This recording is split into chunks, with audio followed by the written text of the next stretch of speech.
Hi, I'm Jeff Gonzales, president of Trident Concepts. I'm here for Back to Basics with CCW Safe. Today we're going to talk about dry fire. Dry fire is a very popular activity that I encourage people to participate in. And what is dry fire? Well, live fire is actually firing live ammunition at a suitable, safe range. Dry fire, on the other hand, is going through the process of firing without any live ammunition of any sort. Now, what's the value behind dry fire? Well, there's a lot. There's a lot, especially as a new or a beginner shooter. There is a tremendous amount of value behind this. Number one, it's going to help you to become more familiar with your firearm. Number two, it's going to give you an opportunity to kind of take the edge off some of the subjects that you need to start to explore. All right? So let's talk about the very first thing and the most important thing, which is establishing safety protocols that we must follow each and every time. So it may seem like this is a lot of work, but it has to be because we have to prevent a negligent discharge. All right. So there's value in the dry fire, but you have to make sure that you follow these safety protocols at all times. And the first one is going to be to locate a safe area that you can actually perform all this dry fire. Ideally, it's got to be an area that you can close yourself off from the rest of the world, like a room or a garage or some area that you can literally shut yourself in. Second, do not allow any live ammunition into that safe area. Right? Whatever you designate, your study, your garage, maybe your bathroom. At no time do you allow any live ammunition into that area.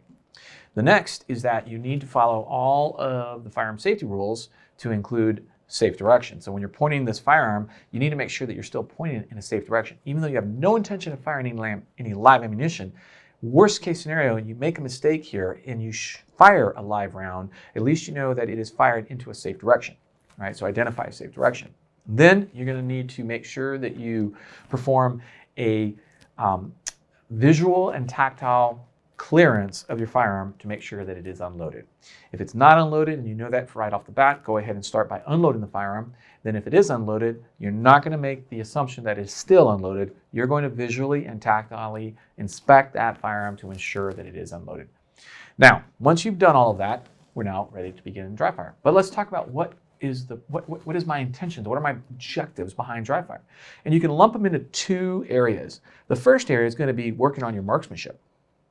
And the second area is going to be working on your manipulations. So pick one of those, right? If it's going to be manipulations, that's great. We're talking about how to load and unload, how to do reloads, how to practice these other types of drills, maybe such as drawn from a holster concealed, right? So these are all examples of manipulations. Then marksmanship is just the very basics behind learning how to work with your sights, work with your trigger, learning all the little idiosyncrasies that go into all of those details that are going to produce positive results when you actually go to the range and do this live. Now, after you've kind of figured out what you're going to do, what's the frequency?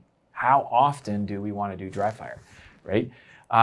Well, you could take it to the extreme and do it every single day. There's value in that. It's not realistic, but there's still value. So you need to find an appropriate frequency that you feel comfortable actually doing, because what we're really looking for is consistency. If you can tell me that every month I can dedicate time to dry fire, I think that's a win. That's 12 repetitions that you're going to get in a year, right? Now that may not seem like a lot, but as a beginner shooter, it's huge, it's valuable, it's big.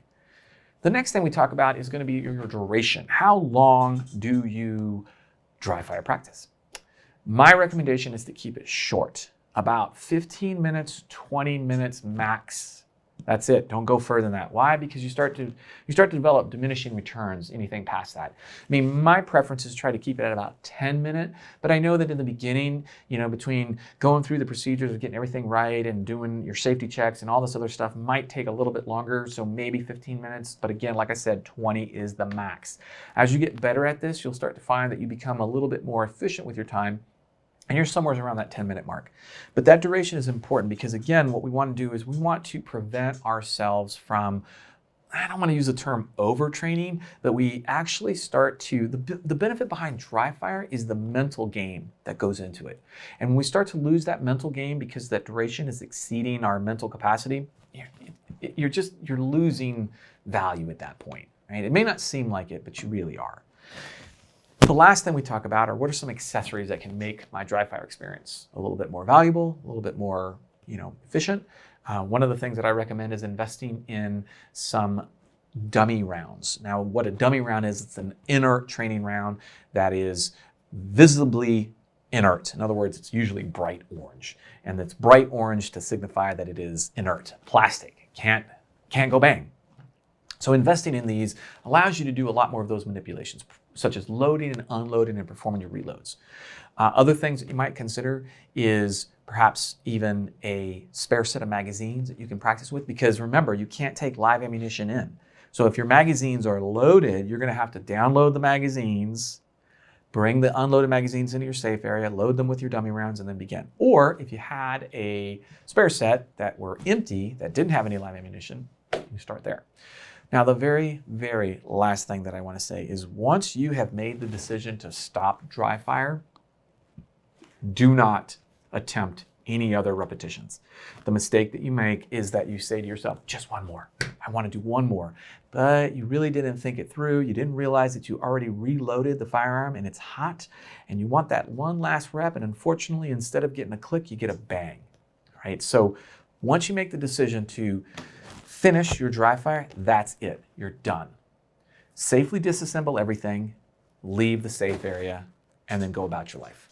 All right? So be happy to hear any of your questions or comments, whatever you might have. Please feel free to post them down below. I'm Jeff Gonzales. Until then, take care and stay safe.